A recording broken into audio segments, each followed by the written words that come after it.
a look at it. Wow. GLOCK Gen 5. Gem 5? Gen 5. 20 yards.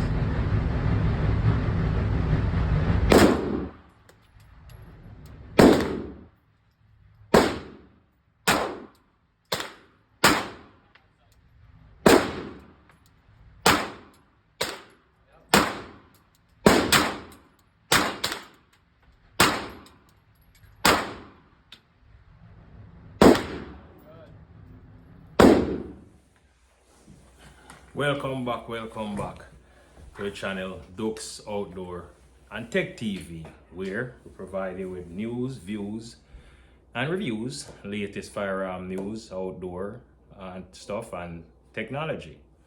So for today, you always are me raving about Glocks. Now, is it a Glock or Glocks? Like fishes? Alright, whatever. We'll do Glocks. Well, the best thing to do with a Glock when you have one is get another one. Trust me. You know me with Glocks. Now, first order of the day, why make sure say there's no ammunition around and we don't have to deal with such things. And everything clear. Alright. Clear check. Clear check. Side check. Second check. Next check.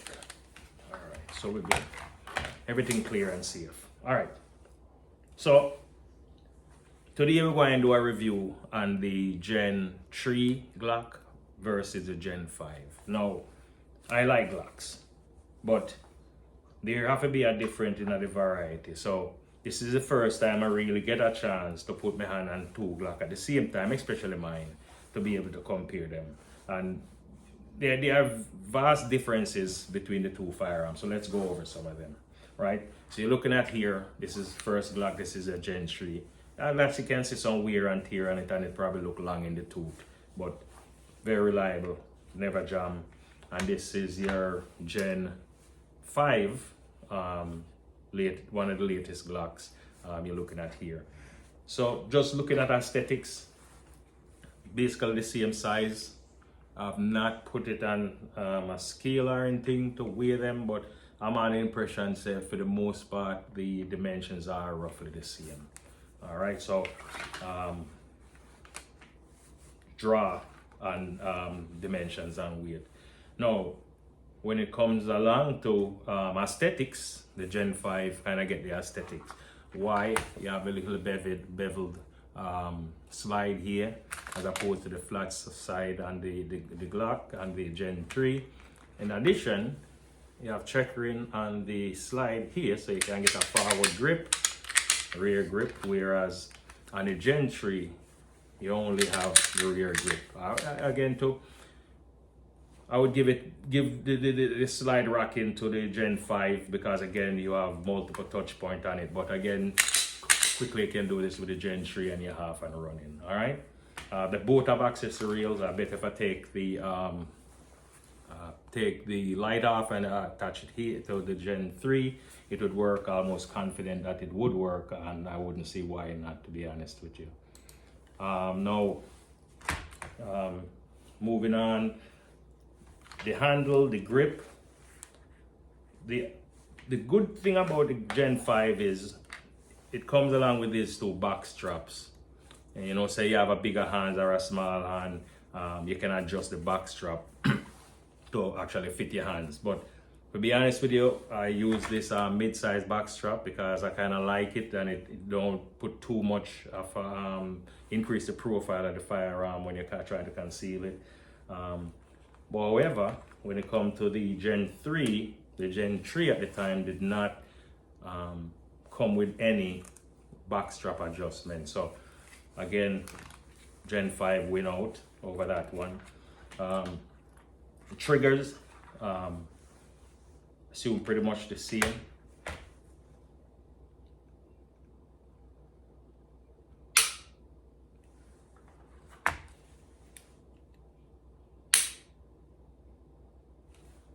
the Gen 3 trigger to me is a little better than the Gen 5. The Gen 5 have a little more trouble. The Gen 3 hit a wall, and once it hit the wall, bang. The Gen 5 feel like have a little bit more trouble for this. So I would say I like the Gen 3 trigger more, and probably that's why I shot better with it when I went to the range. The finish, again, the Gen 3 a little long in the tooth, but you can see obviously that the finish on the two firearms are different, are not exactly the same, just looking at them. This one is a lot darker, and this one is kind of a silverish metallic black. Like the finish of both, but I think I like the Gen 3 finish a little bit more than the Gen 5. Let's see how for wear out the Gen 5 hold up for when it, you know, put it through its uses, if this finish here get damaged or anything. But it appears to me is a new finish. Now, let's look at the disassembly, right? Typically, do that. Take that apart, and we'll just go over the parts.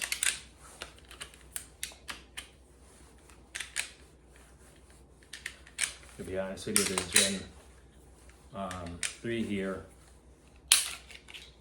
feel a little bit more cumbersome to disassemble. Why I typically always have to fire it, and probably that's why a lot of times cops used to have accidental discharge, because it get cumbersome to disassemble it sometime where you have to drop a trigger to actually disengage a slide. So I assume that I almost certain have something to do with why a lot of cops accidentally discharge their service firearms. So now just looking on the inside, oh wow, big difference as far as the parts are concerned. Let me just put them together here. You can see, let me see if I could use this. Here, difference. The difference in these two. I haven't looked up what these are, but if I look at the schematic, but I, you know, don't want to waste your time with that. Anyone who know that what that is called can drop it in the comment section. But there are two basically different setup inside the slides of these firearms, as well as it clearly here you can see that the action spring, the recoil spring are completely different. Let me disassemble them and just give you a better look at the recoil springs. I'm not even sure if they're interchangeable, to be honest with you. Probably not even interchangeable. I have to check that out. But this is your Gen 5 spring. This is a Gen 3. And to be honest with you, I suspected this was the case because it's the first time I actually disassembling this firearm. I suspected, based on our shot, that there was a difference in the recoil spring. Why? I shot better with the Gen 3 because I like the recoil more in the Gen 3. However, when I shot the Gen 5, I was actually surprised that the recoil was so light. So because the recoil was so light, it to be honest with you, kind of put me off and set back how well I shot that day. Because I was very surprised that it shot so light. It almost felt like a 22, and I don't typically like shooting 22s. They're just too light. So I don't typically like messing with shooting 22s, to be honest with you. Unless it's like 223s, you know, from AR or something like that. So I would have to give technology to the Gen 5, considering that they have an updated recoil spring that actually make the firearm shoot the recoil a lot less and probably shoot flatter. So next time I go back to the range, that's going to be one of my tests to go through and see how it feel, or based on my knowledge, no common knowledge of the firearm, how I'll shot it then as opposed to the last time, right? So I guess Gen 5 take that again. So let's just reassemble. Typical reassembly procedure. Just, you know, slide on the you slide on the handle and you half and rock in. There were actually two box strap that came. You also get a nice these cheap locks that typically come with a firearm. I think I don't know what is my problem, but I keep either misplacing or losing my magazines. You get 3 magazines with the Glocks. That's what kind of like, probably because they're the plastic, they could, $1 a dozen. But they give you a pretty nice case. Here's an extra part. I think this is used to push the pin out so you can change the back strap. And then also you get, a nice book and cleaning brush and such forth. Nothing that more than likely you wouldn't have in your repertoire anyway, considering, if this is, something that you do on a regular basis. Now, both are fitted with night sights. I believe if you're going to have a firearm in your home to protect yourself or your family, the higher probability is where if you need to protect yourself or your family, it's going to be at night. So I would recommend putting on night sights. Once you go to the gun shop and order the firearm, just tell them to just order the night sights and have it put on right. They don't even take that, they don't even leave, because between the time your permit get updated for transfer the firearm to you, they could change the sight to put on the night sights. It's going to sit there for at least in Mount Vernon, it's going to sit there for probably a month or 2 before your permit get amended. So you can just have them put the night sights on. That's what I typically do, so I don't have to. The sights I came with were pretty cheap and crappy. And normally I'd save extra stuff, but these sights were so crappy and made out of plastic that I didn't even think it even worth it, to be honest with you.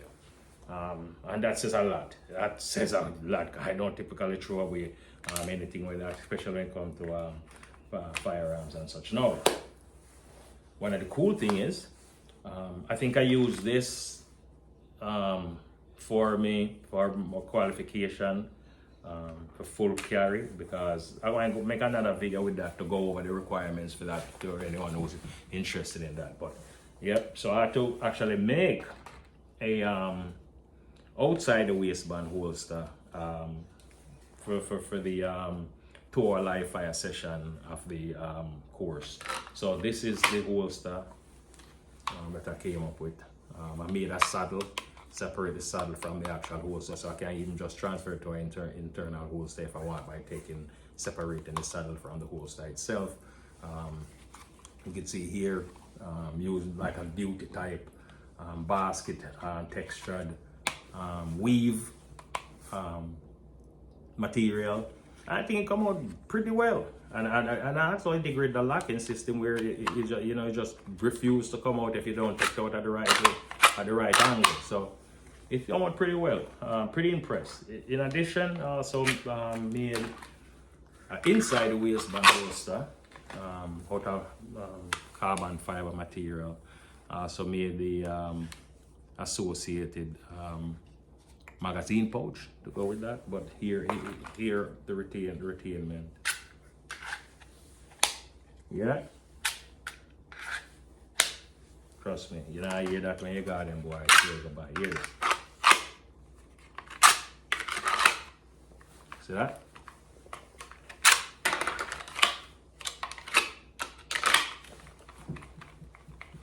Same thing here. That's how I think it works. So basically, yes, well, I would recommend the Gen 5 over the Gen 3. Now, if you're a traditional shooter, I would say you would have liked the Gen 3 more, again, because of it have a more robust-ish recoil, even though it's a 9mm. The Gen 5 really light, surprisingly light, to be honest with you.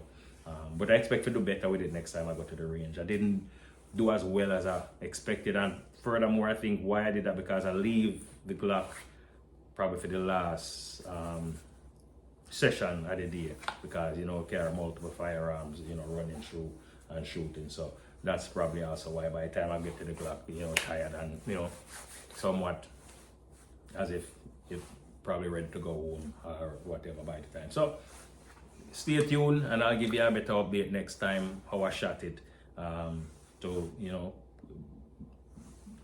make you at least can give more a better feedback on how the firearm operate. Consider now that with the knowledge that I have. But I'm telling you, right on target. Grip, nice. Even the texturing is also, and the handle is different from the Gen 3. The Gen 3 is like a step-in. You're more aggressive, really more aggressive. Once you grab it, it's like it just suck in your hands. Trust me. Really like it. I guess that is nothing new with me and Glocks, right? Me liking Glocks. So again, thank you for watching. Stay tuned, and you know, probably next time I'll make a video for those folks out there who want to get more knowledge of the new firearm law, changes to the new firearm law recently. I'll probably make a video for that, and tell me if that's would I like to see that, so I can know how the process work. But for now, take care, stay safe, respect, peace.